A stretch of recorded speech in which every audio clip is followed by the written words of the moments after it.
The camera footage juddered violently, distorting the view of the darkened concrete corridor. With every lurch, the mounted light cast rapidly shifting shadows over the walls as the person behind the camera ran for their life. Their breathless panting and horrified shouting was being picked up on the microphone, pleading for someone, anyone, to help. Beneath their cries could be heard the blood-curdling screams of someone, something, chasing them. The person filming never once turned the camera around. The flickering light was their only way to navigate the tight, winding corridor. Sound technicians isolated portions of the audio recovered with the footage. It revealed heavy, deliberate footfalls and something breathing, wet, guttural, and not remotely human. The camera person ran, kept running, never stopping, never slowing. It was clear they were exerting themselves. A sudden surge of adrenaline, the only thing keeping them going. The thing that was coming after them sounded like it was almost right on top of them. When the light shone over what looked to be a sealed metal door, there was a huge wheel on its surface, the kind you would see on the bulkhead of a submarine. The camera clattered to the ground as the person filming used both hands to turn the wheel. The groan of heavy, rusted metal gave way to an ear-splitting screech as the door swung open, but not fast enough. Lying on the ground, the camera now faced back down the corridor. Its faint beam of light cut just a few feet into the pitch black, but it was enough. 2 pinpricks of reflected light glinted in the distance, eyes watching intently, but they were far too high off the ground for any human. The camera was recovered from incident site UA447, an area formerly known as Chernobyl. Making it big on YouTube meant having to stay 10 steps ahead of the competition, and Judd knew that better than most. His fascination with abandoned places around the world had led him to pursue finding more and more obscure locations for his urban exploration channel, Scare Sighting. Sometimes the places he would head to were even outright dangerous, but that seemed to be a practice the YouTube algorithm rewarded. Judd's earlier spat of videos had mostly been of empty warehouses and old office buildings that had been left abandoned. After seeing one, you'd seen them all, and most viewers had checked out. What really brought in the subscribers and advertising revenue was a lucky find he'd made completely by accident. While on vacation visiting friends in West Virginia, Judd had taken a hike through the Appalachian Mountains. The group was further from base camp than they'd planned and began searching for a safe area to bed down for the night. Thanks to the diminishing light of the sun setting behind the tree line, Judd's attention was drawn to a glow in the distance. Assuming it to be another group of fellow hikers, he approached, camera in hand, having been recording the scenery of Appalachia, but with no intentions of using the footage for a video. That all changed when he discovered the source of the light, a cabin left vacant with a single glowing lantern out front that seemed to be luring onlookers in. Calling out and knocking on the door confirmed that the place was empty and prompted Judd to take a closer look inside. The atmosphere inside was undeniably ominous, bringing to mind the cabin from The Evil Dead, a comparison commentators would be quick to make after Judd turned the recording into a new upload for Scare Sighting. Something about the eerie stillness of the cabin had captivated people, allowing Judd to garner a small but rapidly growing audience. Some even felt compelled to comment about specific memories or their own haunting experiences linked to abandoned locations. This engagement boosted the channel even further. Hoping to keep this momentum, Judd sought out even more unique locations, looking for places that other urban explorers had scarcely touched. He hoped he could be the first to uncover new sights and sights, giving his subscribers what they were looking for, and helping his channel grow. A disused airfield garnered him his first 10,000 subs. That number increased tenfold thanks to a series of videos Judd made covering places abandoned in the wake of high-profile disasters. The revenue from mid-roll advertisements and sponsorships helped fund his travels, allowing him to visit the site of the 1991 volcanic eruption in Mount Unsen, Japan, or sneaking in to film the casts, the remains of the victims of the eruption of Mount Vesuvius, wiping out Pompeii in 79 AD. Judd wanted to keep pushing though, and he'd hope his next journey would be the one that caused Scare Sighting to surpass the next goal of 1 million subscribers. He thought the flights would be the only major cost involved, having no idea just how high of a price he was actually about to pay. While delving into urban exploration forums, plunging the depths of forgotten threads and posts, Judd came across rumors of a hidden bunker in Pripyat, Ukraine.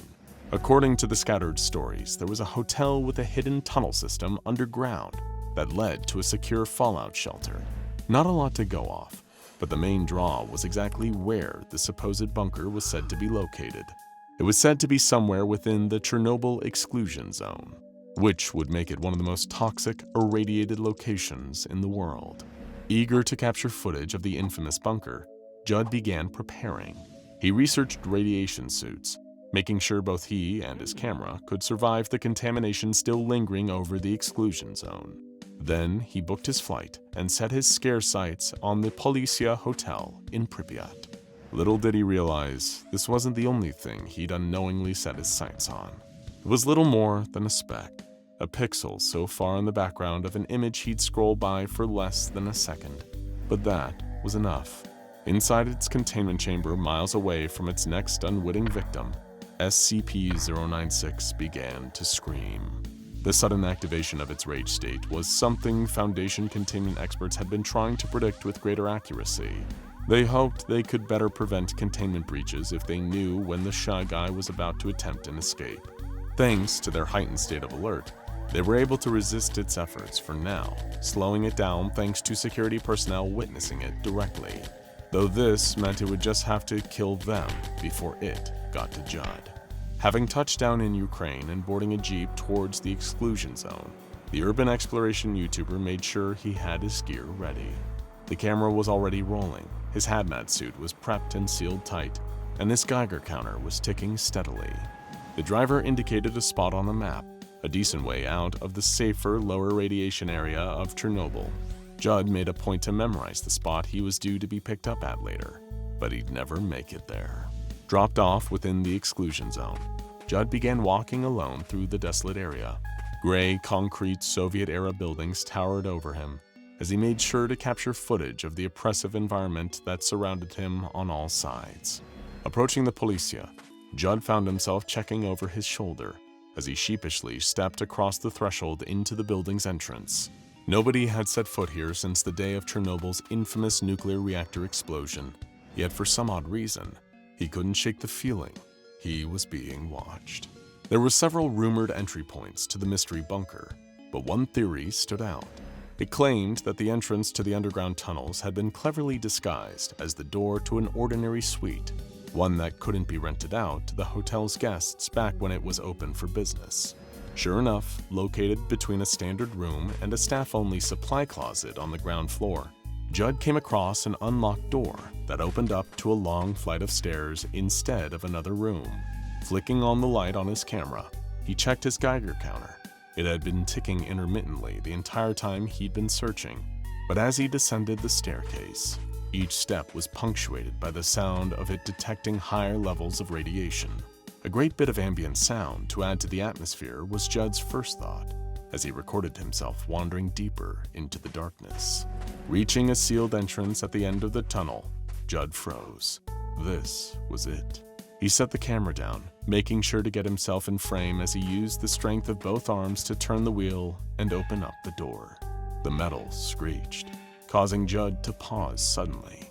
He could have sworn he heard something else under the sound, a squawking coming from somewhere in the distance. After a second of waiting, and no further sounds, he shrugged it off as little more than the rusty door being opened, the sound being distorted by the hood of his hazmat suit. Stepping inside the bunker, his Geiger counter ticked faster. Judd looked around, using the light of the camera to scan the area. The place was cramped and confined. He'd heard the word bunker and imagined the huge multi-story shelter located under the White House. As he wandered its corridors, all Judd found was a sparse collection of mostly empty rooms, bundled close together, with no windows. Then, something moved. Judd spun around, snapping the camera in the direction of the noise. He was certain this time he heard something, and to his horror, the beam of his camera illuminated exactly what it was. A hand of elongated fingers reached out from beyond a doorway. A tall, emaciated figure stepped out. needing to duck down thanks to the low ceiling of the bunker. Before he had a moment to even process what it was, instinct kicked in, and Judd ran for his life. And as he did, he heard it scream. SCP-096 had arrived in the bunker only seconds before Judd, and already its skin was burning. Something in the air down here was hurting it. In fact, it was so toxic that the Shy Guy's natural regenerative capabilities had been somehow inhibited. The radiation levels were strong enough to kill a human not wearing protective hazmat gear in seconds. Even someone with proper precautions like Judd wouldn't be able to stay for long before succumbing to radiation sickness.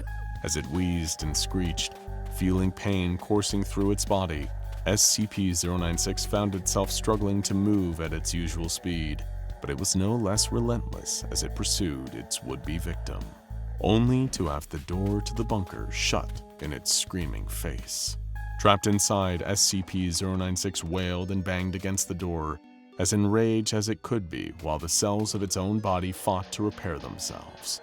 But the toxicity of the city and the air inside the bunker were damaging the creature as fast as it could heal, maybe faster. The Shy Guy doubled over, sickness and decay eating away at it too quickly for it to stop. It needed to escape, to get away from this place, and find the one who'd unknowingly seen its face. If it could just muster a tiny portion of its strength for a second, it might be able to catch him. In a blink, SCP-096 was on the surface, standing in front of the Policia's hotel's entrance, the only figure in an empty gray space. The air was only slightly less corrosive up here, but the damage that had been done still wouldn't repair as quickly as it normally would. The Shy Guy was something it hadn't been in a very long time. It was vulnerable. At its feet lay a body, and a short distance away lay the other half of that body. Judd had been torn apart, his remains still wearing the now separate halves of his hazmat suit, camera discarded on the ground. Its victim was no longer living, and yet SCP-096 could tell there was someone else looking at it. That something squawked, and with a flap of huge wings swooped toward the Shy Guy. It retaliated with a powerful flail of its warped arms, striking a huge bird-like mass and knocking it to the ground nearby. The creature reoriented itself after the hit, staring at SCP-096 as if it was confused, or had been expecting it to already be dead by now. Its winged forelimbs were over 9 meters wide, its reptilian back legs and tail covered in large feathers used to help steer it while airborne. Its head was like that of a vulture, though in its beak were rows of sharp, curved teeth with venomous fangs bared at the front. SCP-096 had no idea that it was looking at SCP-6360, a creature also referred to by the Foundation as the Basilisk. With a shriek, the creature took flight, flapping its powerful wings and shooting up into the sky where SCP-096 could not follow. It was still weakened, body aching with rads down to its bones. Unlike the Shy Guy, the venomous vulture reptile hybrid had adapted to thrive in an environment as toxic as this one. It circled overhead before suddenly changing directions into a head-first dive bomb, shooting straight for SCP-096 like a guided missile. The anomalous creature could serve up another swipe of its arms or move. It wasn't strong enough to do both, so it raised its hand to strike and brought it down, through nothing. The Basilisk had either reacted quicker or seen the attack coming, weaving out of the path of the flailing limb. As it zipped by the Shy Guy, its fangs tore at the rival anomaly's skin, streaks of blood following its flight path. SCP-096 howled in pain, only to feel the weight of the toxic creature on its back, talons burrowing into its flesh. SCP-6360 squawked and flapped its winged forelimbs to steady itself, before delivering a violent bite into the Shy Guy's shoulder. Enraged, it threw the bird-like creature off, only to watch as it flew to the roof of the Policia. It perched overhead, looking down at SCP-096 and chirping as it seemingly observed it, or mocked it. The Basilisk's venom was highly potent, both neurotoxic and cytotoxic, attacking SCP-096's brain and its cells, and killing them. The Shy Guy flailed, sudden sickening confusion overtaking it as its body succumbed to the venomous bites. It could barely move, dropping to the ground, unable to do anything but convulse wildly, Less than a minute later, he could barely breathe anymore, the venom triggering asphyxia, massive internal injuries stacking on top of the damage the surrounding area had already done. Observation of the area by the SCP Foundation confirmed that SCP-6360 had once again wandered into Pripyat, but by the time they dispatched a mobile task force to the area, it was already too late. SCP-096 lay dead in Chernobyl. Next to it, the body of a man in a hazmat suit, and one discarded video camera. Now check out what if SCP-096 was put inside SCP-914, and can SCP-096 chase its victims across the multiverse? For more,